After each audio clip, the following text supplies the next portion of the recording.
Check once where the bros are here. Talking soccer, sipping root beer. From the stands to the pitch to your ears tonight.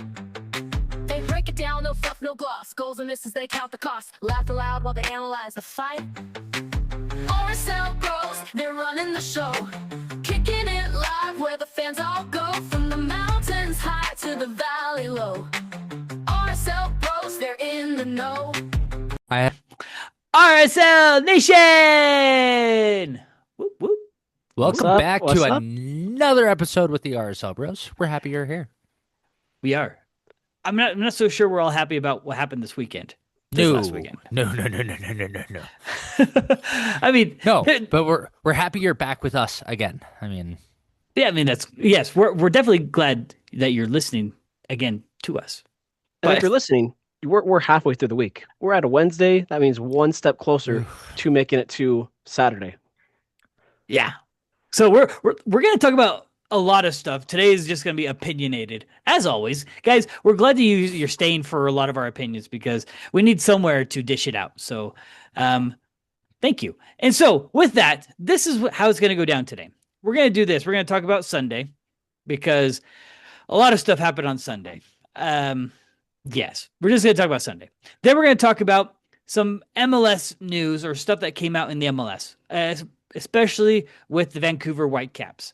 If you haven't heard, there's a hashtag going around. There's a lot of stuff with Vancouver that there's some sides of the argument that I think we're just going to break down. We're going to get into some Gozo talk. Gozo was, he had an interview. I think it was pre-Miami. It was pre-Miami. I don't think a lot of people paid attention to, but all of a sudden it's picking up some speed right now. So we're going to talk about that. Then we're going to talk about the game this week against PTFC, Portland Timbers.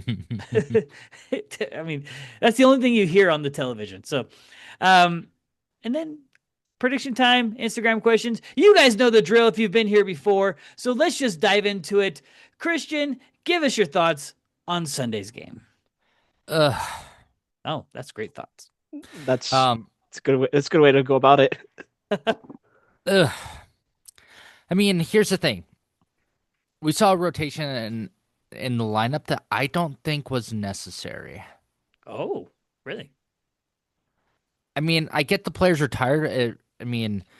So the lineup, just to go through the lineup going from back to front, we had Cabral in goal, followed by Quinton, Gladden, and Junkwa, then Gozo, Spearings, Kauskin, Sanabria.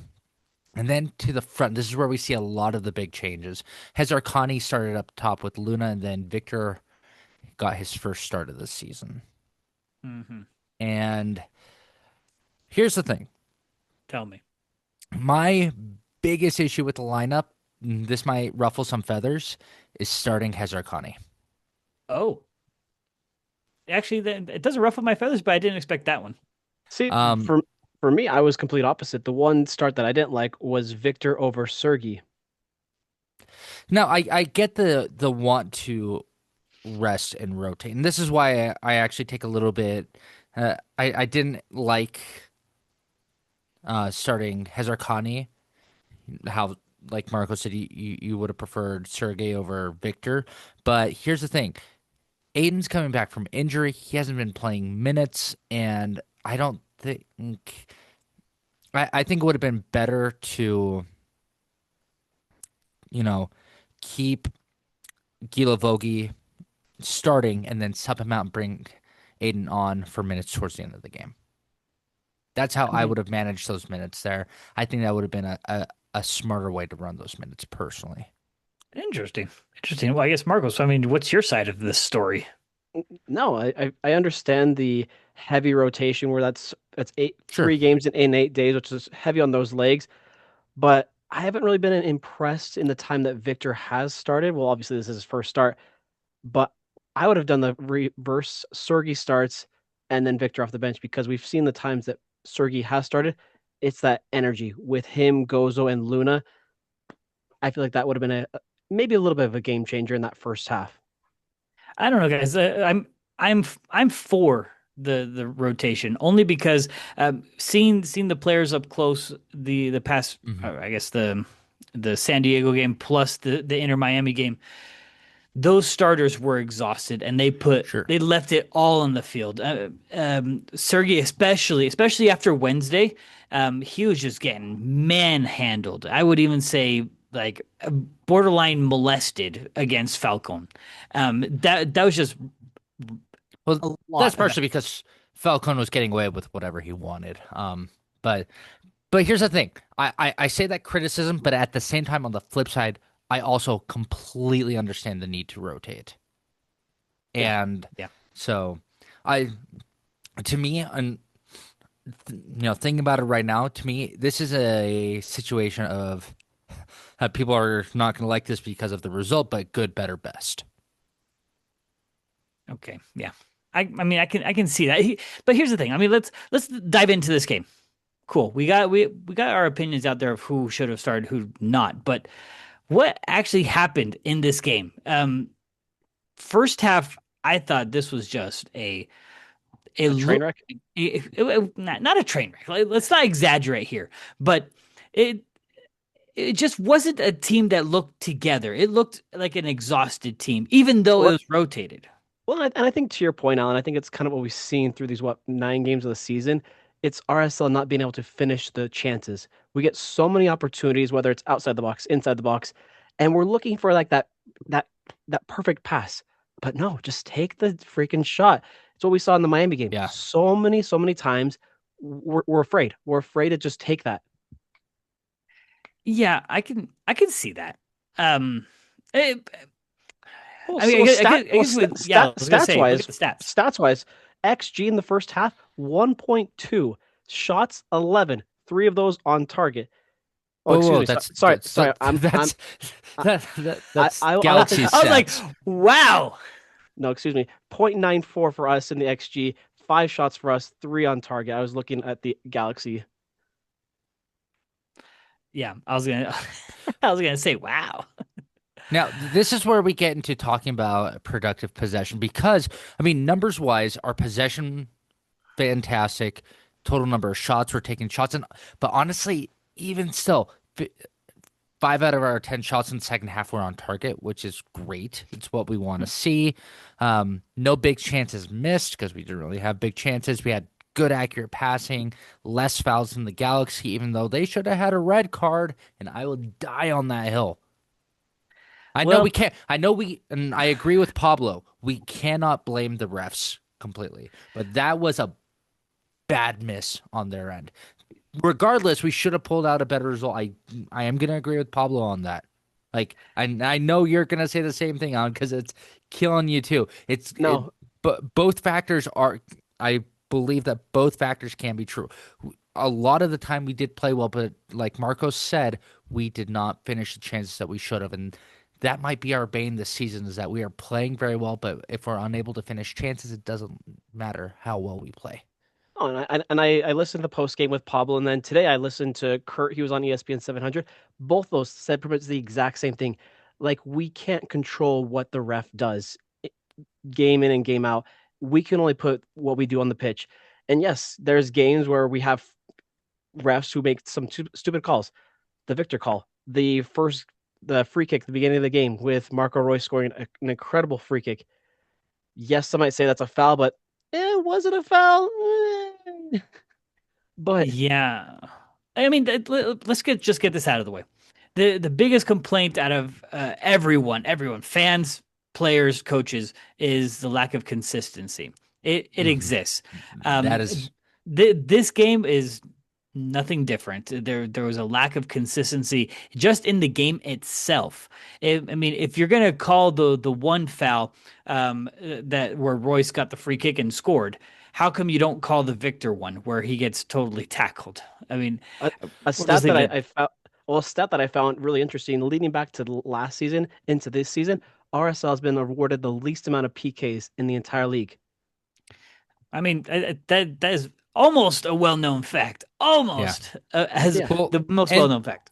well, this inconsistency continues. I was on TikTok and I saw a Galaxy podcast. I don't remember who it is because I wanted to shout them out for this because they they were like the calls in this game were incredibly inconsistent, and they're like it was honestly like yes, all happy that the Galaxy beat RSL, but at the same time, what the heck? Like you're not calling it equal for both sides. So mad respect. If I remember the name of that podcast or find it, I'll give you all a shout out for the fair analysis. I mean, I would hope we would do the same thing for our opponents as well. Yeah, and I think we'll just leave it at that, just because I mean, it to both your guys' point, RSL missed a lot of chances, and we weren't playing the best in the first half to even deserve a lot of opportunities. The one opportunity came out off of just pure grit, struggle, and reward. I mean, literally, No, Aiden almost I got was his gonna. shirt taken off. Well, yeah, gets his shirt almost ripped off. But besides that, just being able to dribble past the defender, like oh my gosh, like Gleason had no chance I mean, he didn't have any chance, ever to really. beat Aiden, not at all. Yeah, and the here, I mean, let's be real here. 18 years old, having an adult guy almost rip off your shirt while you're dribbling past him, get past him, and then Gozo has a great shot. Period. I mean, the fact that it bounced off the post means that he put it on at the right angle. Unlucky that he didn't get it counted to his goal count, which I personally will count it to I'm his goal I count. was gonna say the same thing. I'm still counting it. That's still going to be Gozo's goal. I will count it as long as it puts him on the U.S. national team for World Cup. How's that? And Aiden's assist. That's Aiden's assist. Yeah, but he's not going to go to World Cup. We already know. No, not for this one. Maybe down the road. Who knows? We'll see how he Maybe. develops. No, Now, but I feel like we turned the page to the second half, and I feel like that was a 9-day difference. Like RSL ate the orange slices, they drank the Capri Sun, they woke up. Like I don't know what Pablo said, but the team was a different team, and it was amazing to see. Like stats wise, 10 shots, 5 of those on target, 62% possession. Like we were clicking because we saw what was it, 2 subs right then, 10 minutes into the second half. well, yeah, that's what I was going to say. Who were the subs? Aiden and Victor came off, and then Morgan and Sergey. I'm just saying, there it is, right there. Um, Morgan brings a quality that is beyond, like he is a DP. That's what we expected out of Diogo. To be honest, that's what I expected. Yeah. When Morgan has the ball, he controls that midfield. He doesn't freak out. He just waits, and finds that perfect pass. It's so beautiful. Yeah. I love it. It looks beautiful when he has the ball. But just those two coming into the game changed absolutely everything. But there's always a but. There's one player that just seems super inconsistent and just played way below the bar this whole game. You guys know who? Just say it. Just The say it. the man who has no shin guards. Look, Luna did not have a good game at all. At And all. he knew it too. You could tell the way that when he came off, he didn't want to be subbed off because I think he was like, I not played up to the level that I need to, and I need to do better, and I want to stay on to be able to prove it. Because he had kind of moments, but between being sick and Pablo said he was cramping, and when he got subbed off, I think honestly it could be a symptom of him pushing himself too hard, and he's suffering because of it. No, Um, absolutely. But yes, you could put those things into factor, sickness, cramps. But I feel like when he's having these kind of off games, it's not really selling Pochettino and the staff as to, yes, you Sure. should come on to the World Cup. So it's not a good look. Not a good look whatsoever. And yes, I think that was a good idea for Pablo and staff to take him off because it wasn't his game whatsoever. I honestly think he should have been pulled off earlier. If as a coach, you should know if it doesn't look like it's going to be their game. Look, you need to this. Pablo is the coach of the team, not just of Diego Luna. So instead of Mhm. instead of protecting just Diego Luna, look, we're trying to get a result here. I don't think we should be waiting for I don't think we should be waiting for Luna to turn it around all of a sudden. I think we should just pull him off and you know what? Bite the bullet. We're trying to win a game here. We're not trying to give you minutes to try to impress Pochettino or keep your U.S. national team ticket alive. I mean, it I, sounds harsh. I just hope that with this week that they've had to rest, that he's taken a moment to, you know, recompose himself and yeah, just be ready to come back and perform. Yeah, that's all I can hope for, to be honest, because it was very disappointing the overall team performance. But I think especially from him, who we expect a lot from, um, I I hate to put that much pressure on him. I mean, yes, he's 21, Hmm. 22 years old, but um, this is what this was it's expected of him from the fans, from the coaching staff, and possibly even the nation at this point. But he, this game was a huge letdown. And I, yes, I, th- let's turn I the think. page. Well, I think just like the Miami game, we obviously lost 2-0 in this one. I feel like both games have learning things that I learned from RSL. We learned that this team has fight. This team, yeah, 2-1. Yeah, You 2 said two nothing, nothing. 2-0 in the first Miami game and then 2-1 in this game. Oh, Okay, okay. there you go. I feel like we learned a lot from RSL. This team has fight. This team has grit because we put up Miami 80 minutes with a 0-0. This game obviously should have ended 1-1, but this team showed a different RSL in the second half, which this is the RSL that fans deserve to see. So Pablo and his staff, they should give credit. We have depth. We have depth on this bench. So this is a long season. So RSL fans should not be having their head down low. Yes, it's back-to-back Mm. losses, but this is a long season. This is a very long season. But the alarm bells should be going off. No, absolutely, absolutely, absolutely. Like But I would we, rather have situations like this going on now, this early on, rather than hit a slump towards the end of the season. If that makes Yeah, sense, that's because fine. there's opportunity to adjust and there's opportunity to grow. Yeah, And I'm sure yeah. that's the way Pablo's looking at it too, because obviously he's not thrilled with it. But if, like Alan, if you're a coach, where would you rather have your team slump hit? Towards the beginning of the season or towards the end of the season? Because most teams go through some sort of dip through the season of some Well, sort. well, and I guess speaking of that, I mean, I'm glad to your point, I'm glad we're going through it now then, because what happened to us in 2024? We were on a tear. We were yeah, top of the supporters shield guns a blazing. table. And as soon as July hit, that's when we hit our slump, which is the beginning of the second half of the season, and everything, the wheels just came off. So, yes, let's do it now instead of doing it later. No, I think the one thing that I'm frustrated right now in 9 games of the season for RSL, still no clean sheet, no clean sheet whatsoever. Yes, we have some new guys in the back line, but that's no excuse. That's no excuse at all. We can't be having Rafa save us game in and game out. But he's doing Yeah. a great job. And here's the frustrating thing: we've got a good back line.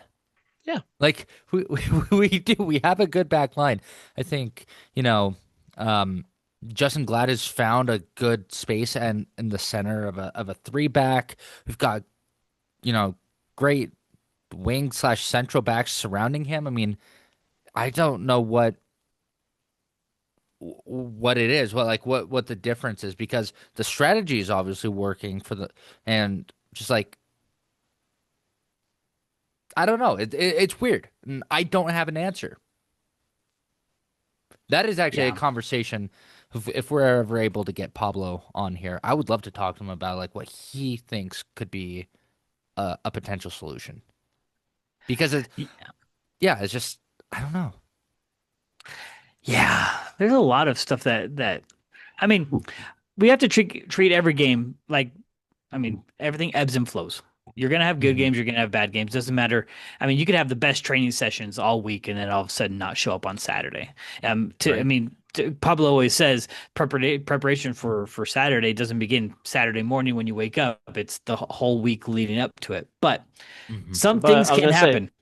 but speaking of some things will happen, there's a lot of some things that are happening up in Vancouver right now, up in Canada. Let's Oh, do it. Let's talk about it. So Uh, we'll po- leave this LA game off to the side. uh, pobre, moving on. pobre Canada. Oh, Canada. Oh, Canada. Well, and it's not just Canada; it's Vancouver. Yeah, And which is wild because Vancouver, I believe, is the second largest city in Canada behind Toronto. Hmm. And you would think that you could find an investor group, somebody that could maintain the team there. Something that Alan in our private super secret RSL Bros chat has been talking about how bad this is for the league You know, I if the I Whitecaps move. I'm 50-50 in this decision. Let me hear me out.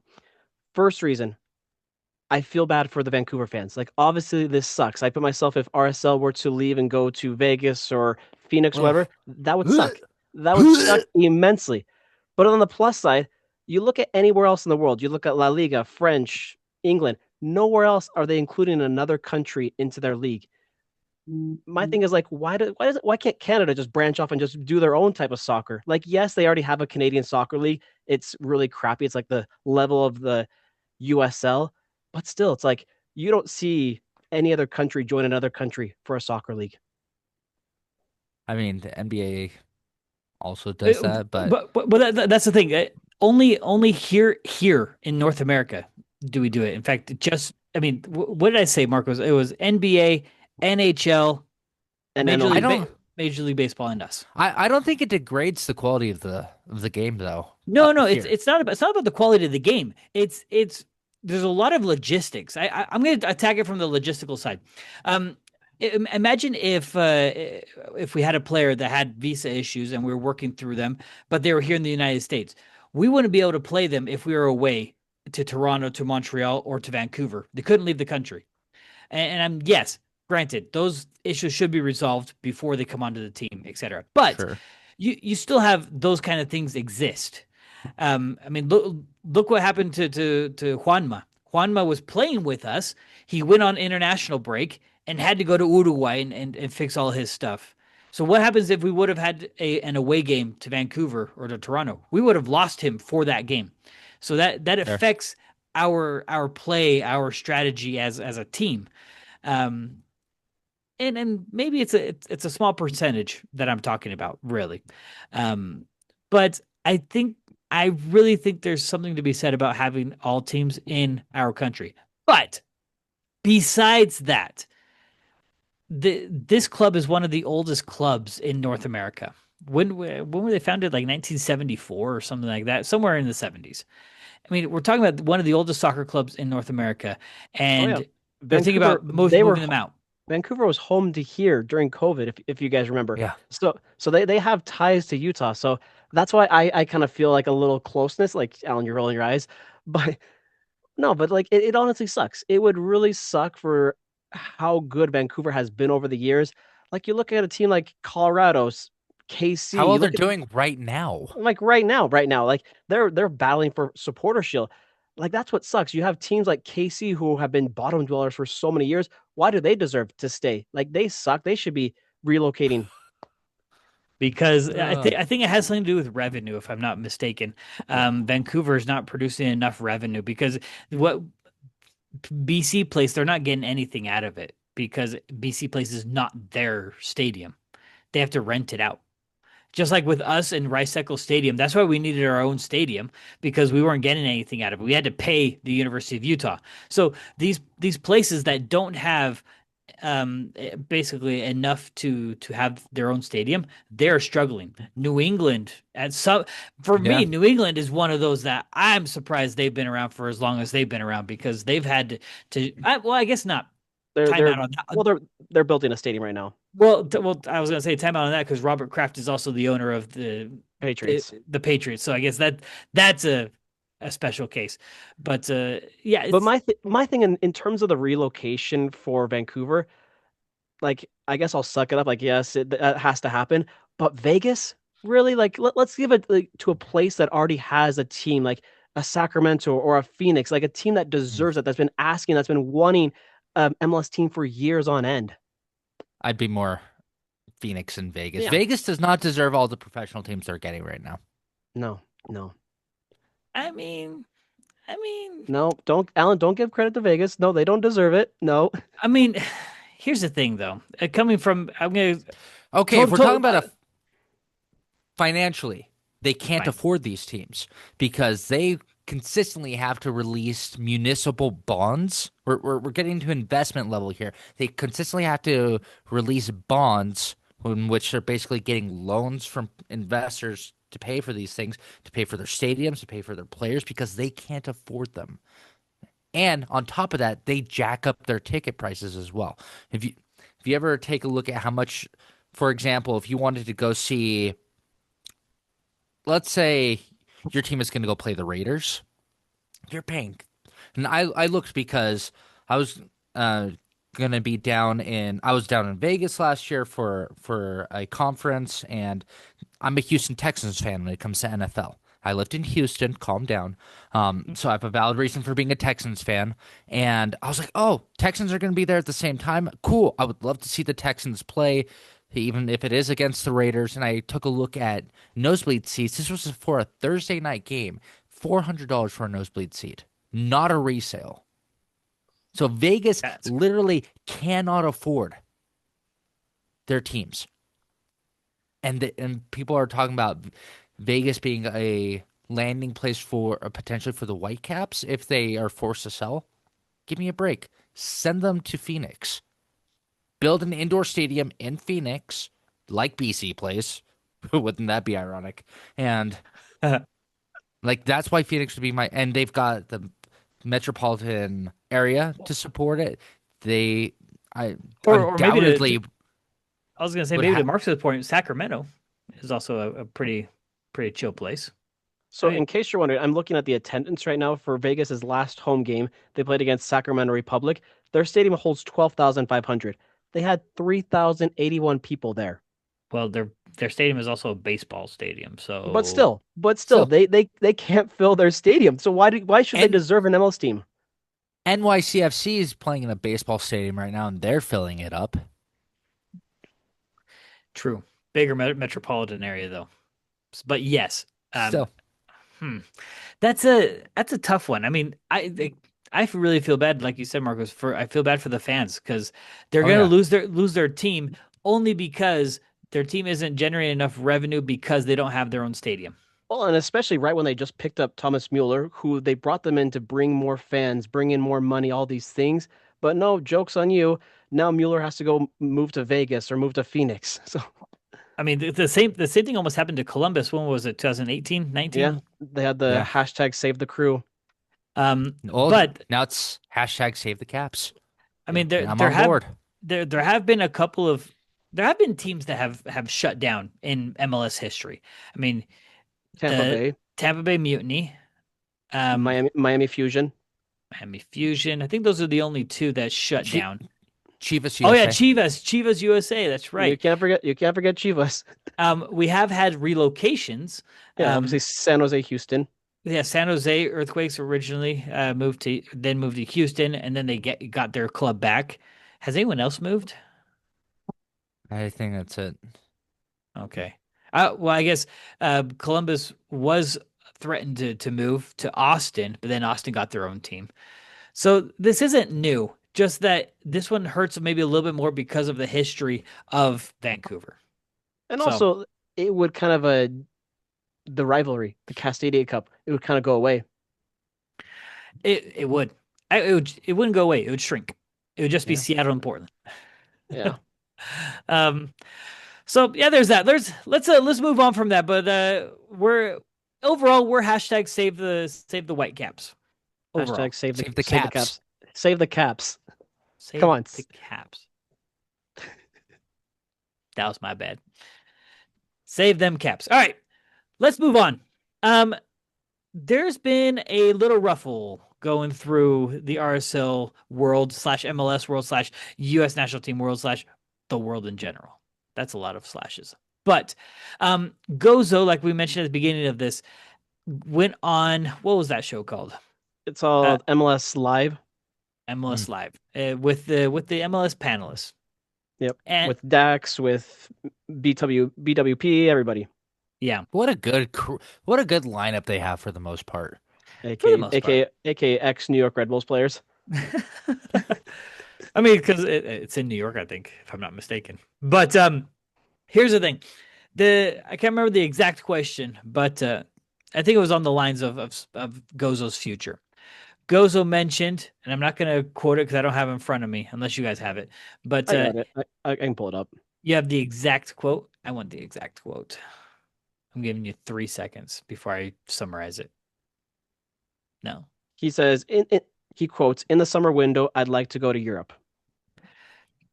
That's almost basically the direct quote. Um, he said Gozo thinks he's ready to move on, and his desire is to go to Europe. Um, and now, like summer now. um, this Like is where I don't know what to think. a lot of feels, a lot of emotions.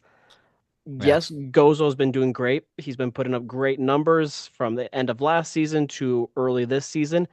But is he ready? Is he truly ready? I don't know. Like, I'm just worried that he's going to be riding the bench for a team in La Liga, a team in Serie A. Like, that's what the kind of worry I have, because we saw what Gomez did for RSL, putting up great numbers, and now look where he is. He's on his second or third team after leaving RSL. So Um, this is where I'll go this way. Um, we can't say push him to the U.S. national team right now to the World Cup and not say he's not ready for Yep. Europe. You can't; those two don't go together. So if you're gonna cheer for him to try to get him on the U.S. national team for World Cup, you have to say he's ready for Europe. All in the same thing. If you don't believe one, basically one or the That's other true. have to meet together. Now, flip, I lost my train of thought. But if I think he's ready. Oh, that's what I was going to go. I was going to compare him and Gomez. Here's the comparison. And it's really just one thing because both of them have great skill on the wing. The one difference, mentality. Mm. That is literally the only difference. Um, Gozo is mentally a competitor. He is mentally He's a going to. dog. He's a dog, but we saw a lot from Gomez where if he gets beat, he's beat mentally, like he is checked out. And I think that is Gozo's strength is his mentality. He is not willing to give up. He will Well, go to the end. look what happened during the Miami game where he was up against Noah Allen. And to be completely honest, Noah Allen had his number for most of the night, but he kept fighting and fighting and fighting and annoying Noah Allen until Noah Allen fouled him and got a yellow card. Like that's he does not give up. So I do lean more on the side with Allen as well. I, I think he's right on the precipice of being ready to go. Right. no, something else And that I Kurt, will Kurt buy. I will say this: wherever he goes, even if I'm not a fan of that club, I will buy a jersey with his name and number on it of that For club. sure. Absolutely. Absolutely. No, I was saying something else that Kurt said in the interview today on ESPN 700.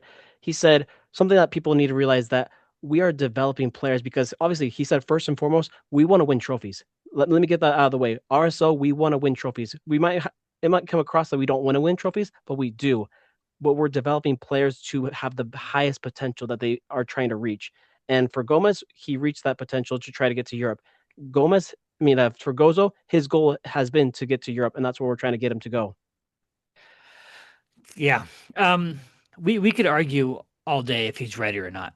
But the thing is, RSL usually allows players to go if they want to go, and For sure. if the price is right. And I was going to ask you, what do you feel like is X dollar that they should be like, hey, Aston Villa, hey, here's X dollar. We want that. I guess the question is, what does FOTMOB have his value at? 2.4? That's low. I think Gozo is worth a lot. I Um, was I was thinking somewhere in the ballpark of like 15, 16 mil. Transfer market has him at 4 million right now. 4 million. Here's where I'm gonna go with this, and I hope you guys follow along. Here we go. I'm gonna compare him with Franco Mastantuono. Ooh, okay. Good Yeah, comparison. explain who he is for those who aren't familiar with Argentine soccer. So Franco Mastantuono is a player that came from River Plate, from their academy, moved up, got put on the first team, and played really well. Got first team minutes from 16 years old, so from 16 to 17. Did so well that he got attention from Real Madrid, and Real Madrid bought him for $60 million. So with a lot of potential. What happened? And this is where I'm not saying, well, actually, I'm just gonna say it. I'm afraid of Gozo, of the same thing happened to Gozo, in the sense that we sell him, and maybe we sell him for a huge bang, maybe 20-25 million. I would put that price tag on Gozo because of his yeah. potential. To Marcus's point, I'm afraid that if we do that, he then hits the bench. Why do I say that? Because Franco, um, even though he went to Real Madrid really well and started for a good 7, 8, 9 games, he then got into a slump and psychologically got himself out of there, in the sense that he's not even a available bench player. I know that Gozo wouldn't do that, but my fear is that young.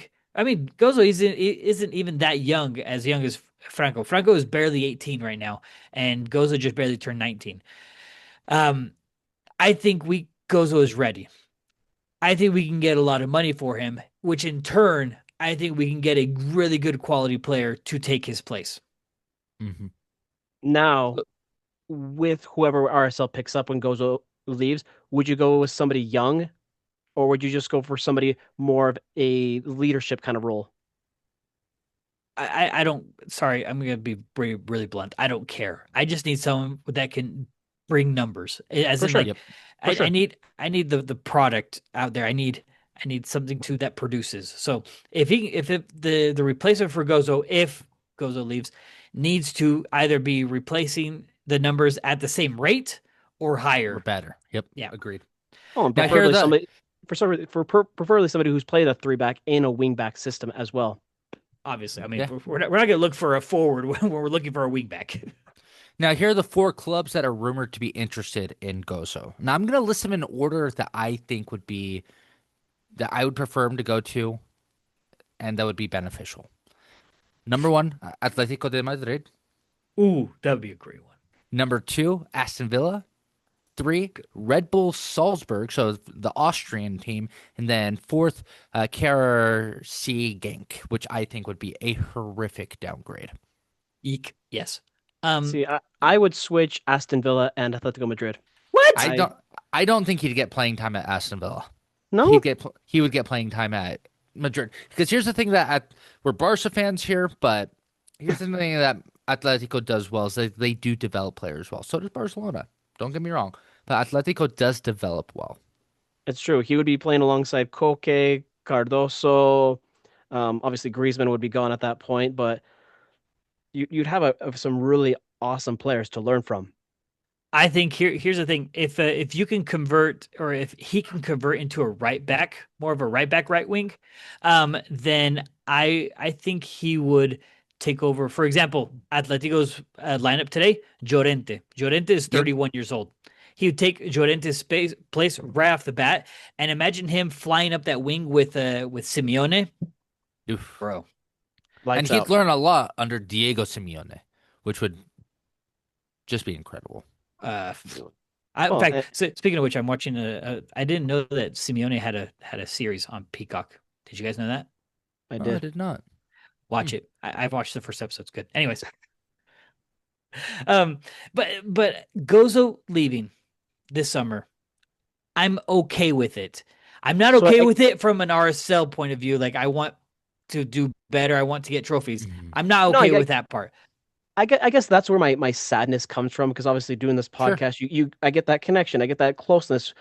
So obviously, if it happens prior to Leagues Cup, that's gonna hurt, because we want to punch our ticket to the CCC. We want to get some trophies. So that's where it's gonna suck. And having that kid who grew up here in Utah, having like that homegrown kid, that's also a punch to the stomach. but I think he might actually be our biggest product leaving Utah. 100%. Agreed. 100%. Literally the biggest. You can maybe say talk about the brothers. Oh my gosh, I already The forgot boost. the booths. Thank you. You can maybe say the booths were the first ones, but the biggest one is going to be Gozo. Well, and also just think of if Gozo, when he does go to Europe, all the eyes that are going to turn towards the RSL Academy. Be like, hey, you had Gozo go. I want to go there. I want to go Yep. there. Yep. That's the one. I That's the mean, one. that's the thing that brought Dominic Marchuk to us was Andre Gomez. Now, Gomez, who's a bigger name, arguably, and especially if he goes to England or to Spain, I would love to see more Spanish players here, honestly. Absolutely. Uh-huh. I mean, if they're all coming over like Sergi, then yes, please. Not we don't want them to come over like what's his name? Exactly. Ortuño. Nope. Oh, I forgot about Ortuño. I Yeah, don't want see? I don't want Ortuños. I want Solans. All right. We got that off our chest. Let's dig into this last game or last game. Let's dig into Last, this next game. I was like, we still got like 3 weeks left until the break, so hold up. No. Yeah, hold up. Let's talk about RSL versus Portland Timbers. What do you guys got? Well, the game's on national TV. That's what I got. Yeah, Finally.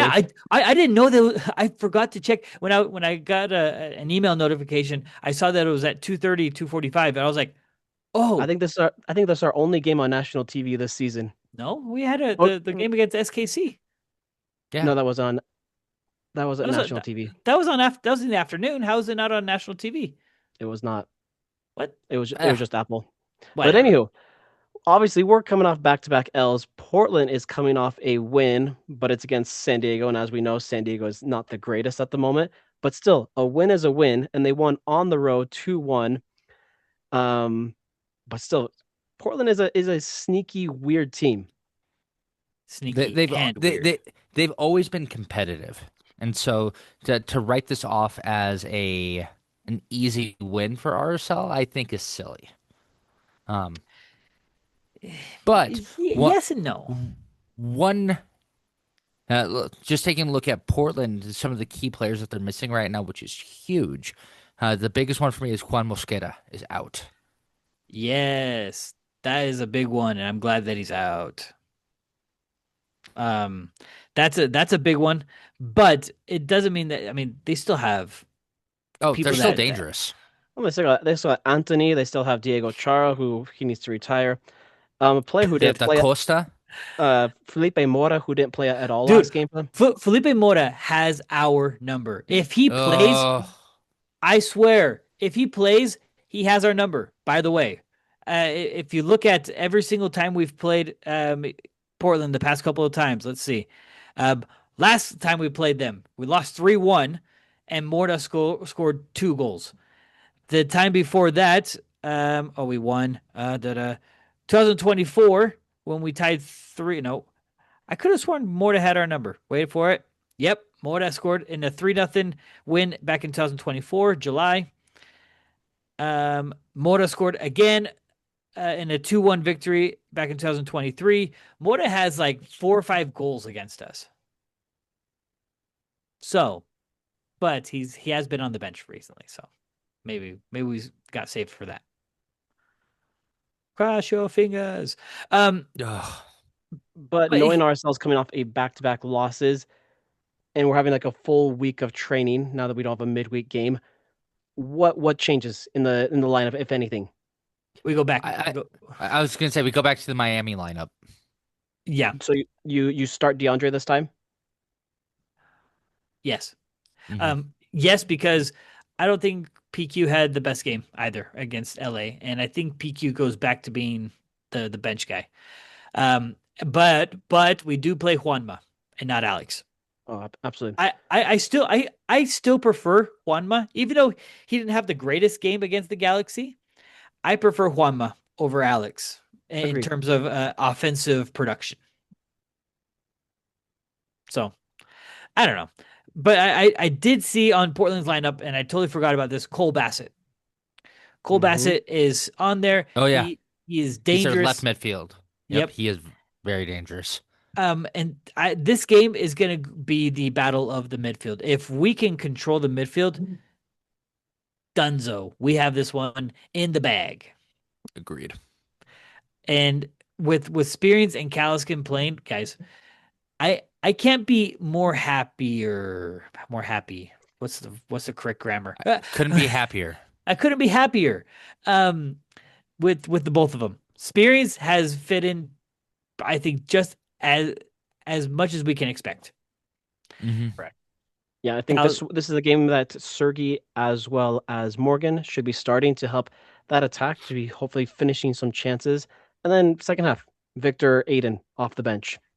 Agreed. Now, I want now, to see what? more of Diego's playmaking because when he's in playmaking mode, that is my favorite Diego Luna to watch. He is. We don't give enough credit for being the playmaker that he can be. Right. And that's the thing. We need Diego to show up to this game, but show up twofold. I need him to be humble and recognize that yes, he hasn't had the best couple of games, but also with a hungry desire that I am going to improve and I'm going to make sure that I play for the team and not for myself. Agreed. And I hate to bring this up a lot because I know he's probably doing his best to be part of the team, but there is some individualistic attributes that's always come out, and it's like, ugh.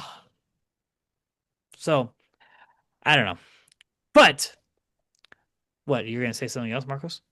No, I'm just excited to be back at the Riot. Like it's a Yeah. wonky time, everybody. 2:45, not 2:30, not 2:45.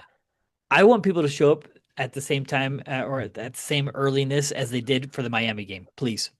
Please. Please Please. show up early. Yes, I know it's a Saturday. Yes, I know you guys probably have soccer games you take your kids to, but finish the soccer games, show up to the Riot. Honestly, what a perfect time for a game. We're gonna have good weather Great. too. I think it's 75 degrees, sun's shining. Absolutely. It's gonna be Absolutely. beautiful. So with that, With that, it's prediction Prediction time. I think we did it. I think we did it. Close enough. All right. I'll start off. I think RSL's going to come back ablazing, and I'm going to take this away from Christian. It's going to be a 3-1 victory for RSL. Christian, what do you think? I'm gonna be cautiously optimistic here. Okay. 2-0. RSL. All right. you I know, can handle that. I say game in and game out, RSL is gonna get a clean sheet, but not this one, unfortunately. 2-1 RSL victory. Well, I mean, that's fine. That's fine. No, You just RSL needs to break the back-to-back losses and get back to winning ways because we need it. We need the 3 points majorly. We do. We do. We need to get back up top five. So, with that, let's get into some Instagram questions. What do you got today, Marcos? Absolutely. Let me pull you up. Well, don't pull me up. Pull the questions. First question tonight: are the teams starting to figure us out? Are we really as hot as we thought we truly were? I think chill. I don't think they've figured this out. I just think we're just gonna have to work through a couple more things, but I still think we're as hot as we think we are. Yeah, I also think it's Agreed. a little too early too. 9 games in, but we'll see. We'll see. And besides, you talk about them figuring us out. We're also figuring out our opponents. That's kind of how it works. And we will Ta-da. see strategies adjust. We will see players come in and out during the summer window as well. Like things will adjust. It's true. It's true. It's called soccer. Ta-da! It's called sports. It's true. Next question: is it a bad look that Gozo came out and publicly said that he wants to leave this summer? Not my favorite. I'll but agree I'm with not- someone said that he lacked some PR training. Yeah. I'll slightly agree to that. Yeah, maybe RSL media or I don't know, maybe they had a talk with him, but yeah, it's probably a little bit of a bad look. But hey, if he wants that, he wants that. Like, But someone said that maybe they did it on purpose, trying to get people to push it. Yeah, push it. get it out there. Next question: Has MLS become a feeder league for bigger, better leagues? If so, will we grow out of being just that? I would take that over being the retirement league. Um, and Yeah. but here's the thing. We've said this before, and I think Alan and I are in agreement where if you were to rank MLS, it's definitely under the Premier League, but it's above the championship. It kind of fits right in between. And yeah, when you have a league that's positioned like that, it's going to feed into bigger leagues, and that's okay because that means it's also a destination for players who want to eventually make their way up, or players who can't quite make it in those upper leagues. They know there's still a good competitive league where they can play. Yeah. I'll agree to that. That sounds right. Next question. Does American soccer need more slash better chance to engage fans more during games? Yes. Oh my Yes. gosh. Oh my I gosh. So I'm gonna say I'm sick of the RSL chants that say Justin Glad. No, we don't need those kind of chants at all. Yes, like when they do like a goal line saving tackle, like those are cool. But we need more like we need overall better chants. Yes. I don't mind those chants, but when I watch the Bundesliga, I'm a Borussia Dortmund fan. Mhm. Have been for a while. Before Christian Pulisic and Gio Reyna were there, like it. I've been a Dortmund fan for a while, and I've compared RSL to Dortmund before. I would love it if our sickos were like Dortmund sickos. The yellow wall is the best supporter section in the world. Nope. It's not. Are you gonna say Reaver's better? River Yeah. Plate is better. 1000%. And I think what we lack here in this country is creativity. What Argentines do a lot of the time is they change the words to very popular songs and they sing them. Like for instance, the newest song for World Cup is changed from a 1990s cumbia song by an artist named Gilda, and for those that have heard the song before, it's really popular. But they just changed the words to the song to something about the team, and that's all they do for most of their chants. And so it's catchy, it's fun, and that's why a lot of people just sing and chant. Like for instance, in River Plate Stadium, all 85,000 people sing, all of them. Oh, like, no, I for one, I would love to hear all 20,000 of our fans be chanting the entire game, not just on their phone, not eating their nachos, not just the Hey, South nachos are supporters. great. Nachos are good, but Churros are better. I want to hear people They're besides the different. South They're both good. supporters chanting. That's what I'd love. The South Yeah, supporters could be louder. could True. be. Could be. We're calling you out. It's the truth. Next question. Will you guys be doing World Cup episodes this summer? I need to Yes. hear some RSL Bros banter. Absolutely. You're also going to probably find us at America First Field this summer when the U.S. plays because they're having the watch parties for the USA and Mexico. Yep. I'll be there for U.S. games. Yeah. I'll be in Too bad- jerseys. Too bad they won't show other games, unfortunately. Yeah. But yep, we will. We will. No worries. You'll hear banter. We will not be doing a break at all. The show goes on. We do not stop. True story. Last and final question of the night for you guys. Thoughts on RSL fans doing the wave during games? Mm, 2 thumbs up. 2 thumbs down. Oh, come on, Christian. Choose a side. Here's the thing. It's kind of annoying, but at the same time, I like the fan engagement. I would prefer it to be a full stadium chant or something like that. Agreed. But it Agreed. is still fan engagement. But a lot of times, people will start the wave because they're bored, Agreed. and so it's that context that I'm not a fan of. But I love the fan engagement side of it. I will take it over silence. True. Agreed. But So to if Christian's point- you're bored, I'd rather you be doing something instead of nothing. Right. But instead of doing nothing at all, come to the RSL game this Saturday, 2:45 kickoff. Christian and I will be there at the tailgate. Great way to spend a Saturday afternoon. It's going to be rocking. Yeah. And you can go home and eat dinner at a normal time. It's true. It's true. It'll be great. So, all right, guys, that's all we have for you today. Hope you enjoy it. If not, let us know so we can get better. How's that? And also give us Always 5 looking to stars. get better. Always. Margo, send us off. If you're not already, head over to Instagram, head over to X, head over to TikTok. Follow us at the RSL Bros. Catch us where you catch your podcast on Spotify and Apple, and make sure you subscribe and like on YouTube as well. That's great stuff, guys. Great stuff. So until next time, see you guys Saturday. Ciao, ciao. Bye.